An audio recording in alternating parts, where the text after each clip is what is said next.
Keep your barn door closed with nothing more than a zip tie and a piece of tape. You should have these items in your house. Please don't have them in your car. That means you're a kidnapper. You don't have to screw into the door or the wall for any assembly, and you aren't spending money on fancy magnets or a latch system. When you push on the door, it simply catches and stays closed. Whether your barn door is mounted above a window, doorway, or closet, here's how to stop your barn door from wandering and ruining your life.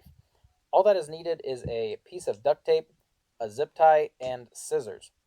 Once you have gathered your items, find a way up to your barn door's track system. I'm standing on my bed. You could also consider hiring Shaq. He has a 12-foot, 5-inch reach, standing flat-footed.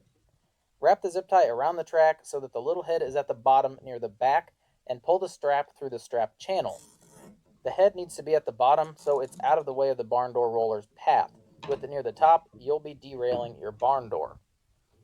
Position the barn door roller against the stop and push the zip tie about 1/8 of an inch in front of the roller.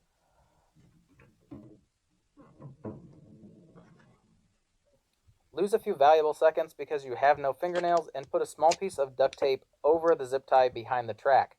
This not only hides the duct tape, but also prevents the zip tie from moving around when the roller rolls over the top.